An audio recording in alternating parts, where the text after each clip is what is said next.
This is Matters Unravelry and Partnership Unraveled, and today I want to talk about expectations. This is something that I've blogged about previously. I'm not going to be going through that verbatim. It's a really important topic, so it's something that I want to cover here.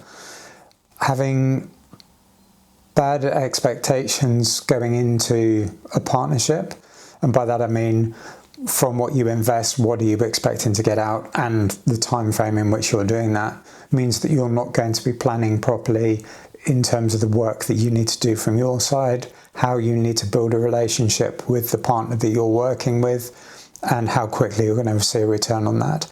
And from that kind of scenario, I've seen many times over the last 25 years, partnerships have kind of been cut short because of that misalignment of expectations and what you're going to get, and thinking that you haven't achieved success because you're looking for that goal too early, or you haven't made the correct investment on it. And sometimes, to be honest, it's just a case of it's not a correct fit with whoever you're partnering with, so it's time to kind of walk away from that. Whereas if you set the right expectations, or have the right expectations going into a partnership, it means that you're going to be planning for everything that you need to input from that, and then setting realistic goals on when are you going to see a return on that investment, and what are you going to be getting, particularly from the other party that you're working with, and how to go about that. So let's look at why you might have misaligned expectations. Some of it may come down to experience. So looking at Microsoft as a hyperscaler cloud vendor, you might be coming from AWS. You might have been working with AWS for 4, 5, 6 or more years now. The partnership program with AWS is certainly administratively far easier to get started. Microsoft is kind of the gold standard, but it's a legacy platform that's been going on for years and has evolved, whereas AWS came out fresh. So AWS has that going for it. And also, you might be basing the expectations from Microsoft on your relationship with AWS, which is far longer standing, and you may have forgotten all the pain points that you went through when you're actually getting started there. Or you might be coming from GCP side of things and being much later to market, and this is something that I've heard anecdotally. They've been far more aggressive in terms of involving partners in customer opportunities sooner, so actually wrapping their arms around the partner and bringing them in an earlier stage in the partnership, or providing funding in an earlier stage, where you're just not necessarily going to get that from the other partners, where they're more established, there's a more evolved ecosystem, and you kind of need to earn that and prove yourself before you get to that stage. So different scenarios, but equally they can form different perceptions of what you're going to get and where you can expect to get that out. And similarly for smaller ISVs, I've worked with digital agencies a lot over the years. Many of them work with platforms like, say, for example, Sitecore.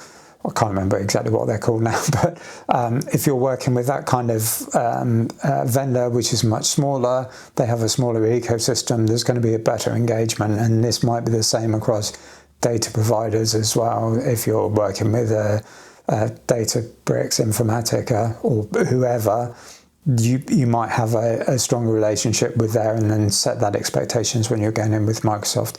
The other thing which hasn't helped previously has been Microsoft, and this is something that I've been a big advocate of change for, is the way that Microsoft presents itself and the opportunity. Now, don't get me wrong, as a partner marketing department, they have to sell the opportunity to partners to get them in. But far too often, if you went onto partner.microsoft.com, you would be presented with co-sell front and center. That isn't there now. It's still there, but it's not quite in the same way. There's a lot more around the opportunity with AI and actually building out and scaling a sustainable business for yourself, rather than just co-sell as a big selling point, which isn't front and center as it once was be. And in fact, actually, if you go and click through now, you'll see that it's starting to lean more towards things like multi-party private office and the ecosystem. And even when you click into co-sell and go through a look at the documentation, services are still there, but it's leaning far more towards IP co-sell which is for software vendors that are listing their applications as transactable on the marketplace. Co-sell is still a really valuable tool. You just need to know how to use it in the right way. And from an expectation standpoint, don't, as the name suggests, assume that it's going to be this nice reciprocal thing for you as a services partner.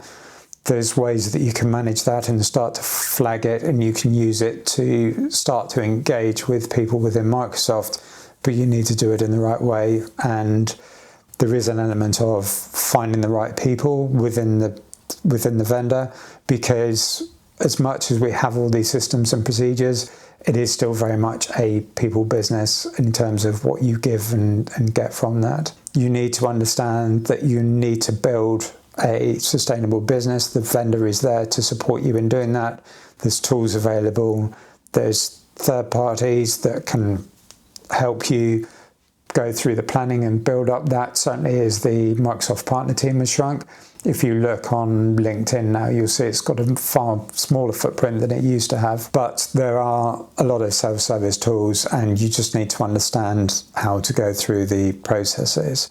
But even when you get through, don't look at the processes and make the assumption of, okay, I'm going to do the training, do the tracking, get to solution designations, which unlocks marketplace listings. Then you're becoming co-sell enabled. And then you've got specializations after the next step after solution designations. And with specializations come self-service funding requests, which means that you're not having to go to sellers to request funding to do work for partners.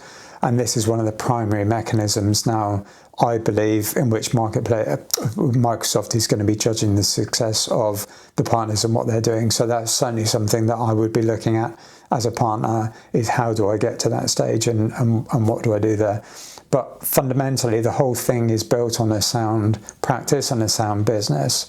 The tools are there to do it. You may now be thinking, well, why even bother if I'm not going to be getting the return from Microsoft directly? Let's not forget what else they're bringing to the party is the brand and the ecosystem that goes along with that. So it's the products to build your business around. And I've spoken to some partners where they don't necessarily fit the mold of tracking that what you need to do essentially to get the partnership status for solution designations. And the honest conversation with them has been, as much as I would love to help you, you've got a great business, you're doing really well, you're not going to hit the partnership goals that you need.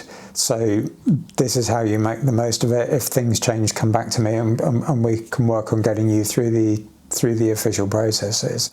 So it's understanding what you need to do and exactly what you're going to get out of that and the point at which you're going to see a return. And some of that is going to come down to luck. So where I mentioned the people business is, as you're engaging with Microsoft, either through co-sell or through your customer where they're joining up the dots, you're going to have to find the right person to work with. Having set up and put the foundations in place to make sure we were well positioned to take advantage of the luck that came our way, but we found people that we got on with, we had a similar working style, the relationship blossomed and actually went on to a lot of success. Equally though, I've seen instances where you engage with one person within a team on a particular customer and they're great, you get on really well, work really well together, they're really supportive, and you then come across another customer that belongs to somebody else within the team and there's just not the interest there or just not the engagement there. So it is very much a people business in terms of all of the systems and everything are in place. How much people will admit it, I suspect, even within your own business. If you're completely honest with yourself, customers are going to have a slightly different experience, whether they're talking to one salesperson or another, one engineer or another, developer or another. It's not always like for like. So just set realistic expectations. Thankfully, as I said, Microsoft is doing their bit for that now. Try not to make assumptions going in, and actually, if you're starting down this road, try and think about the realities of what you're going to get out of it.